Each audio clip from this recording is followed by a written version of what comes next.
तो जैसे कि हमने लास्ट एपिसोड के अंदर देखा था डार्क किलिन के कारण जो यान रैन होती है वो उस ब्लैक होल के अंदर जो है वो खींच जाती है, जो देखने के बाद में जो शो भाई होता है उसे बहुत ज़्यादा गुस्सा जो होता है वो आने लगता है। वो गुस्से में चिल्लाते हुए बोलता है कि यान रैन में कसम खाता हूँ कि चाहे मुझे कुछ भी क्यों ना करना पड़े लेकिन मैं तुम्हें वापस ज़रूर लेकर आऊँगा।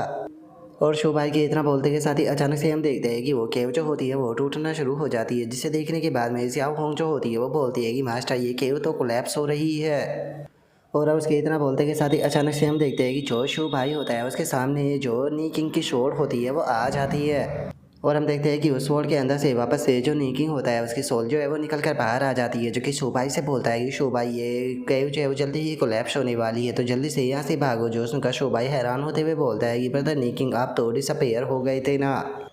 जोश उनका नीकिंग जो होता है वो शो भाई को बताता है कि नहीं मैं डिसअपेयर नहीं हुआ था, बस मेरी जो पावर थी वो ख़त्म हो गई थी, लेकिन यहाँ पर जो होली किलिन था उसके कारण मैं वापस से रिपेयर हो गया। और उसके इतना बोलते के साथ ही अचानक से हम देखते हैं कि वहाँ पर प्रिंसिपल हु किंग और जो हान जैन होते हैं वो तीनों वहाँ पर आने लगते हैं। वहाँ पर आकर चिल्लाते हुए जो शू भाई और यान रैन होती है उसे पुकारने लगते हैं। तभी हान चैन का ध्यान शू भाई के ऊपर जाता है, जिसे देखकर वो चिल्लाते हुए बोलता है कि शू भाई हम लोग तुम्हारे बचाने के लिए यहाँ पर आ चुके हैं। तभी जो हुकिंग होता है वो भी बोलता है कि जल्दी से यहाँ से भागो शू भाई, ये पैलेस है वो डिस्ट्रॉय होने वाला है। और उनके इतना बोलते के साथ ही जो प्रिंसिपल होता है वो भी शू भाई की तरफ आते हुए आने लगता है और उसकी तरफ आते हुए बोलता है कि वहाँ पर बैठे मत रहो, जल्दी से यहाँ से भागो, 1 मिनट रुको, आखिर यान रैन कहाँ पर है। और उसके इतना बोलते के साथ ही शो भाई जो होता है वहाँ पर पड़ा हुआ जो डार्क किलिन का हॉर्न होता है उसे उठाते हुए बोलता है कि ये डार्क किलिन का हॉर्न है, जिसके अंदर की अभी भी उसका ऑरा जो है वो बचा हुआ है। और इतना बोलकर अब शो भाई जो होता है वो प्रिंसिपल को बताता है कि प्रिंसिपल जो यान रैन है उसे जो डार्कनेस का गेट था उसके द्वारा खींच लिया गया है, तो इसीलिए मैं वापस से जो डार्कनेस है उसके अंदर जा रहा हूँ ताकि मैं जो यान रैन है उसे बचा सकूँ। और अब शो भाई के इतना बोलते के साथ ही वहाँ पर एक पोर्टल जो होता है वो वापस से बनने लगता है, जिसे देखकर प्रिंसिपल जो होता है वो बोलता है कि ये ओरा तो डार्कनेस के गेट का है। और इतना बोलकर अब प्रिंसिपल जो होता है वो शू भाई को रोकने की कोशिश करने लगता है और शू भाई से बोलता है कि शू भाई बेवकूफ़ जो है वो बिल्कुल भी मत बनो, जो डार्कनेस है उसके अंदर का जो खतरा है वो पूरी तरीके से अननोन है, वहाँ पर जाना एक तरीके का सुसाइड करना है, इसीलिए तुम्हें वहाँ पर जाने से पहले अच्छे से सोच लेना चाहिए। और प्रिंसिपल की इस बात को सुनकर शू भाई जो होता है वो प्रिंसिपल से बोलता है कि नहीं मेरे पास में यहाँ पर सोचने का टाइम जो है वो बिल्कुल भी नहीं है, मुझे यान रैन को बचाने के लिए जाना ही होगा। जो सुनकर प्रिंसिपल जो होता है वो बोलता है कि समझ में नहीं आता कि आखिर तुम दोनों ही इतने ज़्यादा ज़िद्दी क्यों हो। तभी जो हान जैन होता है वो भी आगे आ जाता है और आगे आते हुए शो भाई जो होता है उसे बोलता है कि अगर ऐसी बात है तो मैं भी तुम्हारे साथ में जाऊंगा। तभी जो हुकिंग होता है वो बोलता है कि हाँ मैं भी तुम्हारे साथ में चलूंगा। जो सुनते के साथ ही शो भाई उन दोनों को मना कर देता है और शो भाई उन लोगों को बोलता है कि तुम लोगों को यहीं पर ही जो है वो रहना होगा, क्योंकि जो ह्यूमन है उन्हें डिफेंस की ज़रूरत है। अगर तुम मेरे साथ में चले ऐसा हो सकता है कि यहाँ पर जो मोस्टर है वो सरप्राइज अटैक कर दे, जिसके कारण यहाँ पर बहुत ज़्यादा तबाही मच सकती है, तो ऐसी सिचुएशन के लिए हमें तैयार रहना होगा। जो सुनते के साथ ही प्रिंसिपल जो होता है वो उन दोनों को रोकते हुए उनसे बोलता है कि तुम दोनों जो है वो यहाँ पर सिचुएशन को और भी ज़्यादा बेकार जो है वो बना दोगे, पहले जो है वो जल्दी ही कोलैप्स जो है वो होने वाला है। जो सुनकर हान जैन सू भाई से बोलता है कि सू भाई प्लीज़ अपना ध्यान रखना, हम लोग जो है वो तुम्हारे लिए यहीं पर ही जो है वो रुकने वाले हैं। अगर तुम्हारे लिए जो चीज़ें है वो डिफ़िकल्ट होती है तो हम लोग भी यहाँ पर कोई ना कोई रास्ता निकाल कर तुम्हारी मदद करने के लिए वहाँ पर आ जाएंगे। और इतना बोलते के साथ ही वे वहाँ से जाते हुए बोलते हैं कि शू भाई प्लीज़ अपना ध्यान रखना। जो सुनकर अब शू भाई जो होता है वो ओके बोलकर जो वो पोर्टल होता है उसके अंदर चला जाता है, जिसके बाद में अब शू भाई जो होता है वो पोर्टल से होते हुए दूसरी तरफ आ चुका होता है। वहाँ पर आकर शू भाई थोड़ा सा हैरान रह जाता है, हैरान होते हुए बोलता है कि क्या ये वही जगह है। और शो भाई के इतना बोलते के साथ ही हम देखते हैं कि उसके सामने एक काफ़ी बड़ा टावर जो होता है वो मौजूद होता है, जिसे देखने के बाद में शो भाई बोलता है कि मैंने तो इमेजिन भी नहीं किया था कि यहाँ पर जो डार्क रियलम है उसके अंदर मुझे इस तरह का जो टावर है वो देखने के लिए मिलेगा।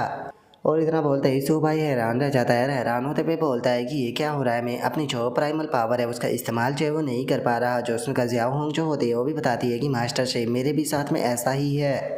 जो सुनते के साथ ही नी किंग जो होता है वो शो भाई को बताता है कि तुम्हारे सामने ये टावर जो मौजूद है ये कोई ऑर्डिनरी टावर जो है वो नहीं है, इसे टावर ऑफ पेबिल जो है वो कहा जाता है डार्क रियलम का। इस टावर के अंदर केवल जो डार्क सोर्स की पावर होती है केवल वही काम जो है वो करती है, बाकी जितनी भी नॉन डार्क पावर होती है उन्हें पूरी तरीके से सप्रेस जो है वो कर दिया जाता है। जिसके अंदर की जो तुम्हारी बीस्ट टेमर की पावर है वो भी आती है, जिसका तुम्हारी बीस्ट टेमर की पावर जो है वो यहाँ पर आकर सप्रेस जो है वो हो चुकी है। जो सुनते के साथ ही शो भाई जो होता है वो बोलता है कि क्या जो पावर है वो सप्रेस जो है वो हो चुकी है, तो अब हम लोग जो है वो यान रैन को कैसे ढूंढेंगे। जो सुनकर नी किंग जो होता है वो टावर की तरफ देखते हुए बोलता है कि यान रैन की अगर प्रेजेंस की बात की जाए तो वो टावर के टॉप से आ रही है। और मैं तुम्हें बता देना चाहता हूँ कि इस टावर के अंदर कई सारे फ्लोर जो है वो मौजूद है और हर एक फ्लोर के ऊपर एक पावरफुल गार्डियन बीस्ट जो है वो खड़ा हुआ है। उस गार्डियन बीस्ट को मारने के बाद में ही तुम यहाँ पर जो अगले फ्लोर का डोर है उसे ओपन जो है वो कर पाओगे और उसके बाद में अगले फ्लोर पर जा पाओगे।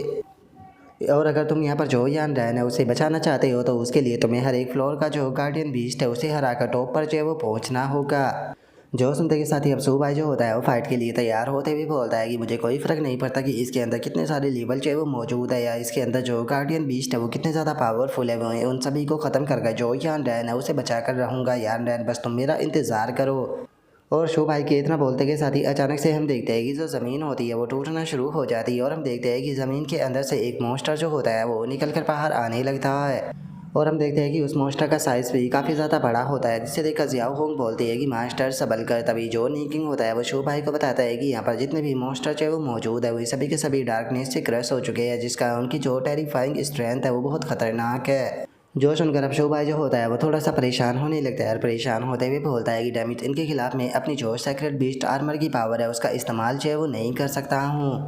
और अभी तरह बोलते के साथ ही शो भाई जो होता है वो सीधे उस बीस्ट की तरफ अटैक करने के लिए जाने लगता है। बीस्ट की तरफ अटैक करते हुए बोलता है कि लेकिन कोई फ़र्क नहीं पड़ता कि यहाँ पर क्या होता है, इसके जैसे जो बीस्ट है वो मुझे यहाँ पर बिल्कुल भी जो है वो नहीं रोकने वाली। और अब शो भाई के इतना बोलते ही हम देखते हैं कि वो बीस्ट भी अपने अटैक को बना लेता है और अपने अटैक को बनाकर वो बीस्ट जो होता है वो शो भाई के ऊपर अटैक करता है। लेकिन सही शो भाई जो होता है वो सही टाइम पर अटैक को डोज कर देता है। अटैक को डोज करने के बाद में उस बीस्ट के ऊपर अटैक करते हुए बोलता है कि मैं इस चीज़ को बिल्कुल भी मानने के लिए तैयार नहीं हूँ कि मैं इसे नहीं मार सकता। और इतना बोलकर शो भाई जो होता है वो अपनी फुल पावर से उस बीस्ट के जाकर पैर के ऊपर अटैक करता है, लेकिन इससे उस बीस्ट को कुछ भी नहीं होता। जो देखकर शो भाई भी हैरान होते हुए बोलता है कि क्या मेरा पावरफुल अटैक इसे क्रोच भी नहीं पहुंचा पाया। और शो भाई के इतना बोलते ही वो बीस्ट सीधे पंच मारकर शो भाई को हवा में उड़ाकर दूर फेंक देता है, जिस कारण शो भाई भी काफ़ी पीछे आकर गिरता है। जो देखकर यान रैन को भी शो भाई की चिंता होने लगती है। जिसके बाद में अब जियाओ होंग जो होती है वो चिल्लाते हुए जो तीनों बीस्ट होते हैं उनसे बोलती है कि हम सभी को अपनी जो पावर है वो मास्टर की बॉडी के अंदर डालनी होगी, तभी मास्टर इस बॉस्टर को ख़त्म कर पाएंगे। और अब इतना बोलते के साथ ही वे सभी के सभी एनर्जी में बदल कर शो भाई की बॉडी के अंदर चले जाते हैं। और जो शो भाई होता है वो उनसे बोलता है कि ठीक है, तुम सभी लोग जो बीस्ट टाइमिंग स्पेस के अंदर जाकर आराम करो और यहाँ पर बाकी की जो चीज़ें हैं उसे मेरे ऊपर छोड़ दो। और शो भाई के इतना बोलते ही वो बेस्ट जो होता है वो शो भाई की तरफ वापस से अटैक करने के लिए आने लगता है। और वो शो भाई के ऊपर आकर जैसे ही अपने अटैक को करता है तो शो भाई जो होता है वो अपनी स्वॉर्ड से उसके अटैक को ब्लॉक कर देता है।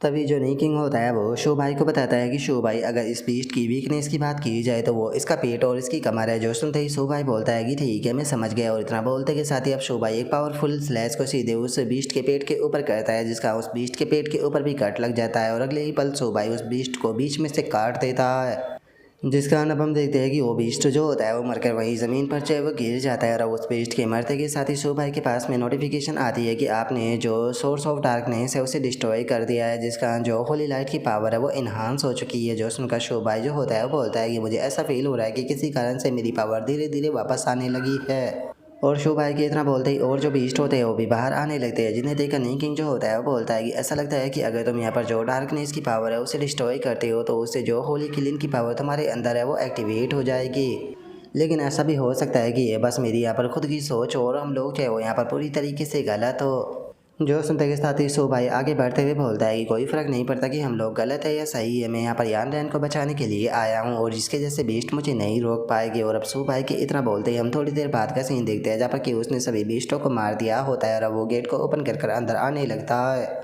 और अब जैसे ही शो भाई जो होता है वो अंदर आता है तो हम देखते हैं कि अंदर काफ़ी सारे लोग जो होते हैं वो मौजूद होते हैं और हमें पता चलता है कि वे सभी के सभी लोग जो होते हैं वो इंसान होते हैं। और उन इंसानों को देखने के बाद में जो शो भाई होता है वो भी हैरान रह जाता है। हैरान होते हुए बोलता है कि ऐसा कैसे हो सकता है, यहाँ पर और भी ज़्यादा इंसान जो है वो कैसे हो सकते हैं। और अब शो भाई के इतना बोलता है कि साथ ही जो हमारा आज का एपिसोड है वो यहीं पर ही कंप्लीट जो है वो हो जाता है। तो नेक्स्ट एपिसोड के अंदर देखिए कि आगे क्या होता है। अगर आप लोगों को वीडियो अच्छी लगी हो तो लाइक करना, चैनल को सब्सक्राइब करना। मैं मिलता हूँ नेक्स्ट एपिसोड के अंदर, तब तक के लिए बाय बाय गाइस।